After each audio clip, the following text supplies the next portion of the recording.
Hey, what's going on, guys? Welcome back to the channel. Today I'm here with the one and only Mr. Sean Young, and we just want to bring a couple of value to you guys and kind of like share our experiences being in the industry, being in sales, and how we've been able to dominate. But my first question to you, Sean, especially like for those new entrepreneurs who are looking into getting into business, obviously a lot of people are scared, right? But there's certain people that do very, very well in our business. And in your opinion, right, who do you think, like, who are the type of people that do very, very well when it comes to our industry? I mainly look at athletes, and the biggest reason why is because if you look at what an athlete has in their mind, they understand that it takes a lot of hard work and consistency to attain something great or achieve greatness or be number one. And because they already have that instilled, you almost don't have to teach it when they come into business. They already come in with it. So they transfer that mentality that they currently have into business. They end up dominating in any space, especially inside of sales or building any kind of organization. Well, that's amazing. And to kind of like touch a little bit on that, I think athletes are definitely very good. And personally, because I have a military background, I feel like the military prepares you to be an entrepreneur because they teach you the attention to detail, the discipline, and as long as you're willing to apply everything the military teaches you into business, you're gonna also do very well, right? So I'm not saying that only athletes and military do well. I feel like anybody could do well as long as they just have the discipline and they're just willing to be consistent. Absolutely. I feel like that's something that's hard to find nowadays, though. There's a lot of people that are lazy. They say that they want something, but they're not willing to work for it, and people want things handed to them. But I do agree that military does well if they are hardworking, because we both know that not everyone in the military is hardworking. Yeah, we know that for sure. So the question that I have for you is what is the it factor, and how do you know if somebody has that? The it factor, I mean, especially if you're a sales leader or you're running a team, you want to make sure that you have those people that you know you can rely on, you can count on them. The it factor, typically what I look for is like who has that burning desire, right? I can have somebody who might already be making a great income, they're doing very well, but if they don't have a burning desire to get to that next level, I don't personally want to work with that person, or at least to be able to coach them. I'm still gonna like love on that person, but I look for somebody who has a burning desire. They're looking to become somebody, and they're just looking for an opportunity that's gonna completely transform their lives. And they're a lot more grateful when they're in business with you. Like, let's say for an example, when you first got into the business, the biggest thing, it was like, all right, Sean has the discipline, he has that work ethic, and he has a burning desire to become somebody, right? And if you can find somebody who has those three things, you're gonna do something great together. Wow, that's so true. Do you feel like a lot of people have that, or do you feel like it's hard to find? I feel like everybody has the potential, but not a lot of people have it. It is hard to find. So when you do find it, it's like finding gold, right? You got to protect it, and you got to be willing to, as a leader, to provide all the resources to that person, right? So they can go ahead and take off. Yeah. So you said like finding gold. So would you say like investing into people like inside of your team? Do you feel like that's like one of the biggest investments you can make inside of your business? Yeah, the best investment you can ever make as a leader is to invest into your people. Especially once you do find that person that has that it factor, you want to get them around like high associations. You want to be able to transform the way that they think, and you want to make sure that they're already around people who are high performers, so they can naturally elevate to that level a lot faster, right? So investing into your people is the best thing you can do, right? I would invest more into people than I would invest into crypto or stocks or anything, because I know by me investing into people is going to pay great dividends long term as a leader. Plus, you believe in yourself as a leader that you'd be able to get them there as well. Absolutely, right? You have to have that confidence as a leader. You got to know who you are. You got to know that anybody that is, for me personally, I feel like anybody that associates themselves with me, I know I can get them to that next level. And as a leader, you're gonna need to have that confidence in order to be able to lead that person, because you might have an A player that comes into your business, but if you don't have that confidence that you can get them to the destination, they're gonna go find somebody else. Absolutely. Right? So that's what I would say to that. So my next question to you, Sean, is like, why do you personally feel like everybody needs to be in sales? When I was in the Marine Corps, I knew I was a hard worker, and most people feel that way too inside of their job. They're working hard. They show up on time. They're doing the extra mile. They're going the extra mile, but to be quite honest, we're not able to increase our income by our work ethic. It's mainly because we have like this internal drive that we wanna be great in the space that we're in. Yeah. Until I put myself in a position to where I was in sales and I had an opportunity to make money and get paid for my worth, I realized that I was never getting paid for my worth, my 10 years active duty in the military. And a lot of people will think that sales is risky. I think a job is risky because inside of a 9-to-5 job, if I need extra income, I can't make any more money. I'm getting paid a salary every single month. It doesn't matter, how long I work, how many hours I work. Inside of sales, if I have a bill due next week and I need more money, I can go help a client, make sure that service is done correctly, and I can get paid for that. So sales is the only position inside of the world to where you have control of your income. And I think people look at that the wrong way. They're looking at it as sales is risky, we're not guaranteed income. Well, if you don't believe in your work ethic, you don't believe in yourself, then sales isn't for you. But it is definitely an opportunity where you have full control of your income. And I always look back to when our world was starting, pretty much everything was built off entrepreneurs. If you think about it, like every big business was built off people that had ideas that created these big companies that now employees work for. Mm-hmm. So back in the day, there was more entrepreneurs than there are employees. So now it's looked at being a little bit weird. If you're an entrepreneur, you're in sales. It's not very common in today's world. But if you look back to how things were done before, everyone was in sales, everyone was an entrepreneur, and I feel like people need to start stepping back into that. Yeah, no, I definitely do agree with you on that, and I feel like one of the biggest differentiators that I've noticed, let's say for like people that are from like Africa, my country, mm-hmm. or like even the Philippines, right? We're all entrepreneurs, yep. And do you feel like that's the reason why when people who are immigrants that come to this country, they're able to go build successful businesses? Absolutely. I see so many successful entrepreneurs and business owners that are maybe first generation American, or maybe they immigrated from another country because they see an opportunity here that you would never have in Togo, Africa, or they wouldn't have in the Philippines. And they see that and they run with it. They're like, my family would be grateful to have an opportunity like this and work hard for what I have the ability to attain. And because they see it, I think because we're born here, we don't see opportunity like the immigrants would see coming into this country. I agree. All right, so now we're on the topic of sales. You've been in sales for five years now? Yeah, just a little over 5 years. Okay, how do you feel like sales has transformed your life? I mean, sales has completely shifted things for me. I mean, just to look at the view that we have, right? This wouldn't be possible with my military income. But I remember getting into sales initially, and I was scared. It was like an unknown world for me, but I had the work ethic and I was willing to learn, and I had a coach who just believed in me and that was willing to teach me everything they knew, and I was just willing to listen. But I just remember when I first got into the industry, my number one goal was to take care of my mom, right? I wanted to retire her. She sacrificed everything for me to come here to the US, right? So I was like, all right, if this opportunity is real and if people are making the money that they say they're making, right, this could be a way for me to be able to transform my family generationally, right? So my first year in business, I had the opportunity to be able to buy my mom her dream home back in Africa. And like, I've never saved more than $20,000 while I was in the Navy. Yep. But my first year doing sales and when I was in business, I was able to save $150,000. And I was able to use that money to buy that home cash, because in Africa, they don't do mortgages, right? Mm-hmm. So if you want to buy property, you got to buy cash.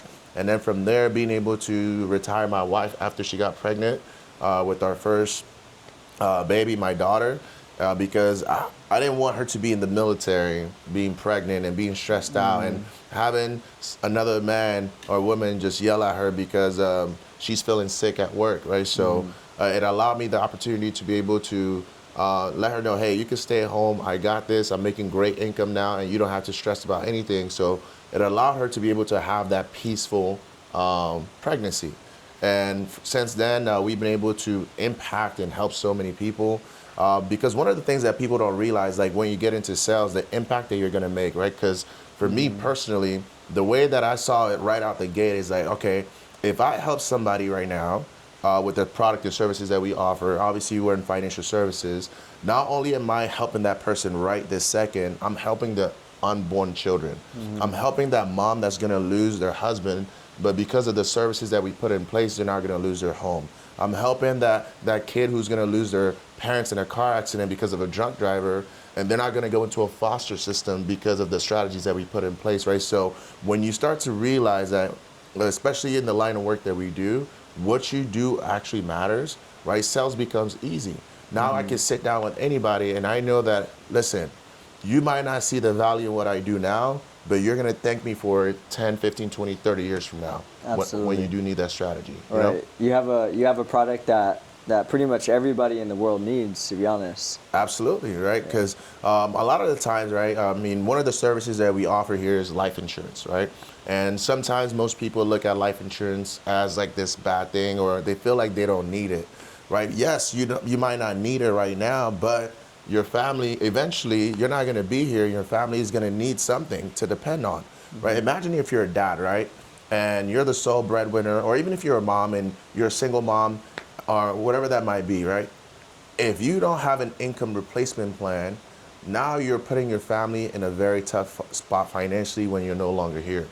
And the thing about life insurance is most people think that they're gonna live forever, right? We just had a 26-year-old pass away the other day, right? It's like nobody expects to pass away at 26, but because of the strategies that we were able to put in place, now their family was able to get delivered a $250,000 check, right? And now that $250,000 check can now put his brothers and sisters through college. It can now help the parents pay off the rest of the mortgage. It won't replace that person, but the impact of that policy still lives on, if that makes sense. That's valuable, yeah. And I was on the other side of that. When I was 25 years old, I lost my dad without a life insurance policy. So I got to see what that looks like and how hard it can be for a family to recover financially because of it. So there's a lot of value in that, and maybe people don't see it until they actually, like I was that person who I didn't see value in it. I never thought about it until I actually needed it for my family. So yeah, there's a lot of value in being able to provide that education to people. Yeah, absolutely. I mean, for anybody watching this, and if you're like looking into getting into sales, it's the best thing you can do for yourself. You sell people on a daily basis. You tell people, hey, go check out this movie, go check out this restaurant, go check out this gym. You're literally selling them to go do things, right? So it's not that you're not good at sales. We all sell naturally. You sell your spouse to fall in love with you, right? So we're all natural salespeople, but people just have a weird feeling whenever the word sales is brought about, if that makes sense. Yeah, they're selling, but they're also not making any money to sell to those companies. Yeah, exactly, right? So you tell me to go to Le Conde and buy this $500 tomahawk steak, and you made no money to do it, you know? And Le Conde just made $500, right? Isn't that crazy? It's so fun. Right, so now that we're on topic of, while we're still on the topic of sales and everything, I know one of the things that you talk about a lot is the 40-20-40 rule, right? And I feel like a lot of entrepreneurs and a lot of sales leaders are going to get some value from this, right? So touch on that a little bit. Yeah, so I got this from one of my good friends, Daniel G, and it's something that I focus on, but I didn't really have a way to put it all together. So 40-20-40, this is what you should be focusing on inside of a business. 40% of your business is prospecting. It's always important that you're looking for new leaders, you're looking for new clients. 20% of your business is closing and sales. So a lot of people think that all they're doing inside of sales is selling, which is not true. So 20% of your business is closing and selling. And then the other 40% is building leaders. And I think it's so important that we break it down like that, because to be quite honest, like a lot of people who come into entrepreneurship and business, they look at it as an opportunity where I'm going to get rich quick and I'm going to do all these things and I'm not going to have to work. Not realizing that they're going to have to work harder than they ever had. So just being completely honest, like people will come into business and quit very quickly. Yeah. You know, we see that happen all the time. As unfortunate as it is, so continuously prospecting is so important to identify and find new leaders. And naturally, if you stay consistent, you'll be able to develop a ratio on how to mathematically calculate your results in business. Yeah, I mean, that is very true, because let's say for me, for an example, right? I know the ratios of my business. I know that every 50 salespeople I bring on board, I'm going to find that one that's going to go become that manager, the sales leader, right? So once you identify that, hey, listen, you're going to have those people in your business that are going to come and go. But as long as you keep running the numbers, as long as you're still prospecting, and as long as you're still doing what's required, you're going to win long term. Absolutely. And also, what's amazing is that we can run those high numbers. We provide a fair and equal opportunity to everybody, right? So we're able to still train everyone, make sure that they know how to do everything. We give everybody the same exact opportunity. It's just at the end of the day, like we can lead them to it, but we can't do everything for them. So as unfortunate as that is, like we give everyone the opportunity, and just some people will take it a lot more serious than others. And then, the 20% selling and closing, sales training is so valuable because we overcome so many different objections, but in reality, how many objections do we have in our business? 5 to 6, if that. Right, 5 to 6 objections. I need to talk to my wife. I need to think about it. It's the money, it's the time, just very, very few objections. If you can learn those things, you can become great at sales if you can master those few objections, and just also understanding what people need, right? If we can solve their needs, sales becomes easy. And then the other 40%, just ensuring that we build leaders, because long term, the way that you scale any business, if you look at Amazon, Apple, all these big name companies, it's because they developed big leaders, big key A players that are going out there and doing big things. So. Yeah, no, I mean, I definitely agree with that. And just to kind of like touch on that a little bit, right? Let's say you're somebody who's like, hey, your vision is to go build a team of 100 leaders, 100 people in your business. Right? You cannot personally lead 100 people, but you can lead 10 that lead 10, right? So what you just said is very, very key, and I definitely agree with that, right? All right, so the next topic I think is extremely valuable because I feel like this is what really transformed my life and my business. What would you say is the importance of going to big events? I mean, big decisions are made at big events, right? I remember my first big event. It was January 4th, 2019. I can't ever forget that day because that was the day that I made a decision to go all in, right?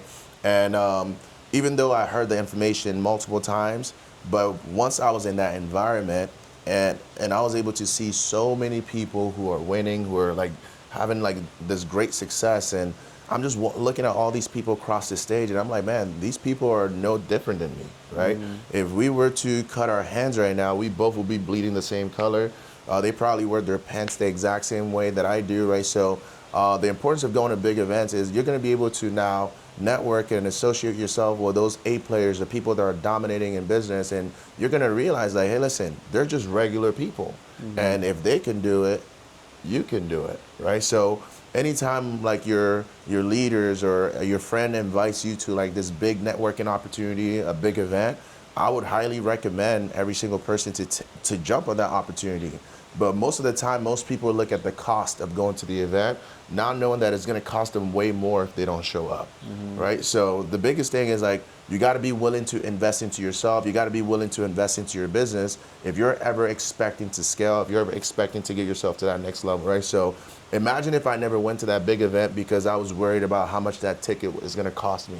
That $200 would have cost us the millions of dollars that we've been able to make in business, right? So you got to be willing to make it to every single big event that you ever get invited to, because eventually, if you keep saying no, people are not going to keep giving you the same opportunity to go change your life, right? Absolutely. So, I mean, as far as like for you though, I know you went to a big event that completely changed the game for you, right? I mean, why was that like important? Like, and how has that like transformed your life?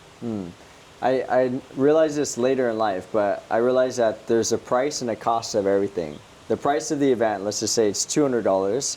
The cost of me not going is going to be millions of dollars. That's, which I would lose out on if I didn't attain. So I realized that later, but my first event, it was the same exact thing. I realized that I had an opportunity for the first time to be able to take care of my family, and obviously the military provided me stability.